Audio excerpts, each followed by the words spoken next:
Ketika istri gendut berubah langsing setelah disia-siakan, part 19.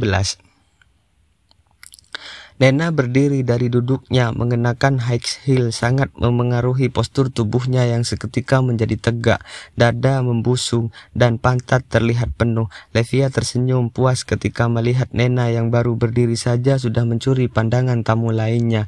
Dari kejauhan, Levia mengamati Nena berjalan menuju toilet. Tubuh Nena yang tinggi semampai, pinggangnya begitu kecil, membuatnya terlihat seperti supermodel.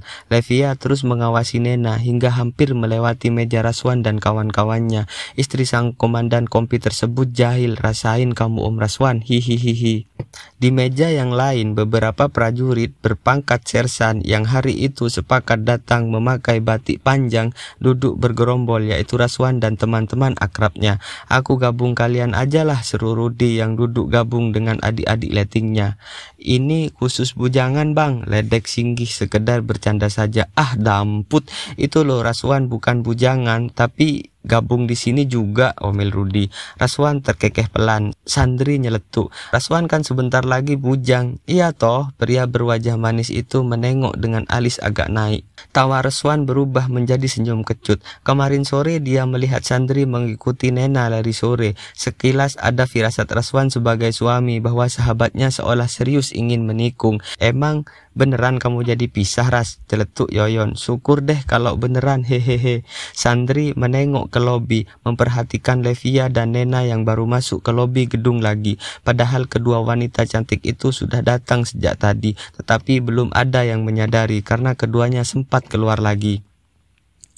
Sikut Sandri nyenggol Irfan, memberi isyarat untuk melihat ke arah pintu masuk. Dua wanita cantik berdiri di sana. Yang satunya Bu Dangki kan, bisik pelan Irfan. Iya, Levia juga terkenal sebagai istri atasan yang good looking dan gaul.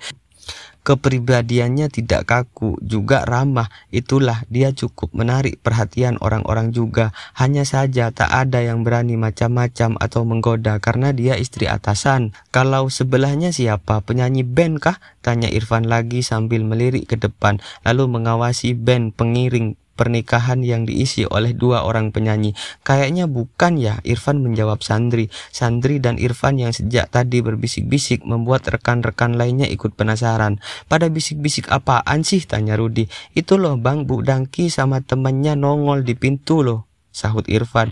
Mereka pun melirik diam-diam ke pintu, sungkan menengok terang-terangan. Itu yang berdiri di dekat Bu Dangki siapa ya? Semua semakin penasaran dan melihat betul-betul siapa sang wanita yang mengenakan dress halter Sabrina putih dengan high heel yang cukup tinggi.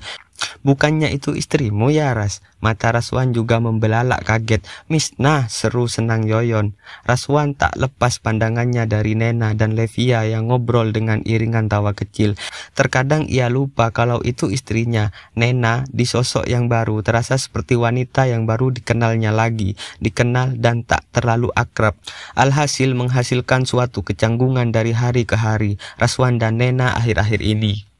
Iya bener, itu dek Nena, calon bini kedua abang Rudi, hehehe, kelekar Pak Rudi. Amit-amit, umpat Singgih. Seorang menepuk pundak Raswan dari belakang. Ras, istrimu punya adik enggak? Kenalinlah sama adiknya. Raswan menengok, ternyata pria itu adalah Riko, abang seniornya yang cukup tampan juga dan kalangan prajurit lain di batalion. Tetapi Raswan dan Riko tidak akrab. Berita mengenai istrinya Raswan adalah seorang seleb zigzag cepat sekali menyebar. Raswan tersenyum datar. Enggak ada bang. Riko menambahkan, dengar-dengar kamu mau mengajuin cerai. Jadi Ras, jadi dong bang, sambung Singgih. Dia ikutan bersemangat dengan perceraian Raswan dan Nena. Raswan menoleh melemparkan senyum kecut. Enggak eman-eman kamu Ras, bojomu ayu ngono, timpal Rudi. Yo wes, kalau Raswan jadi cerai, bojomu tak tampung yo Ras, canda Yoyon. Lalu beberapa rekan lainnya ikut tertawa. Terpaksa Raswan memaksakan tawanya yang pelan dan kecut, padahal ia tak nyaman dengan candaan itu. Ketika Nena tiba-tiba melangkah dengan high heel-nya, kumpulan pria yang tertawa tadi langsung diam seketika. Pandangannya tak lepas dari Nena dengan bibir lipstik terangnya. Apalagi ketika Nena berdiri melewati meja itu, Nena melepas senyumnya pada mereka dan semua menyambutnya dengan debaran.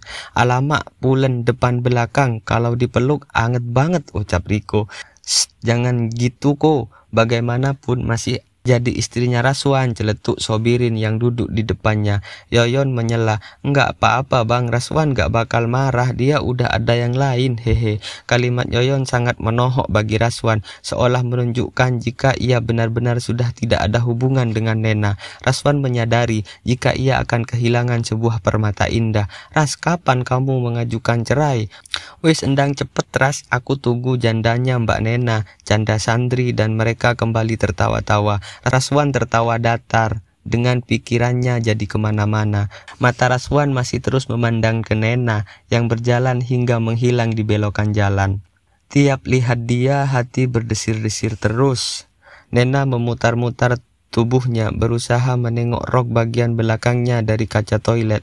Mana nodanya? Ia heran sendiri karena ternyata roknya masih bersih. Beberapa detik kemudian tersadar lalu tertawa. Aku dikerjain Bu Dangki nih. Nena melangkah menuju pintu. Ketika gagang pintu ia dorong ke arah luar, dan ketika pintu membuka, pria di luar terkejut. Maaf mbak, saya kira toilet laki-laki. Nena yang telah berada di luar tersenyum ramah. Iya nggak apa-apa mas, toilet laki-laki sebelah sana, tunjuknya.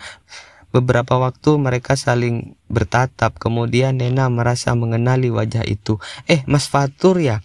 Pria yang disapa Fatur oleh Nena terheran. Loh, kok tahu? Apa pernah kita ketemu ya? Saya Nena mas, Mas Fatur teman Mas Rifki kan? Rifki Alifatan. Kening pria bertubuh tinggi itu berkerut. Sebentar, ini Nena yang dulu gendut itu kan? Nena tertawa malu. Aduh mas, kok ada embel-embelnya gendut sih? Fatur terkekeh. Hehe, walah, Nena kok bisa ada di sini? Aku sempat ketemu Rifki di Kodam belum lama ini.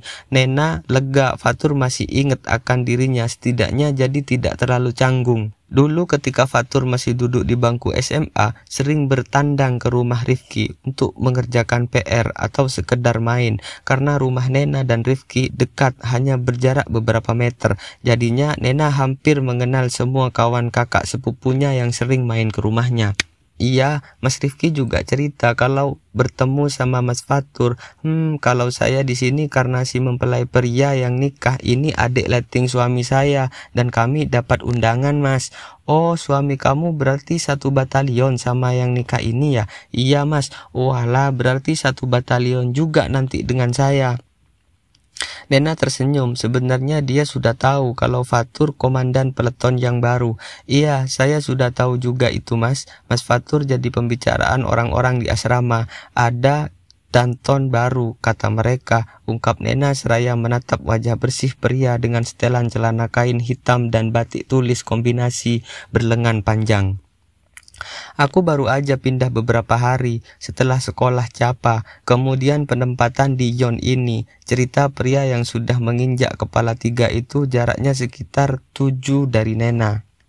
Mas Fatur sudah sekolah Capa, kok cepet banget mas, padahal Mas Fatur masih muda loh.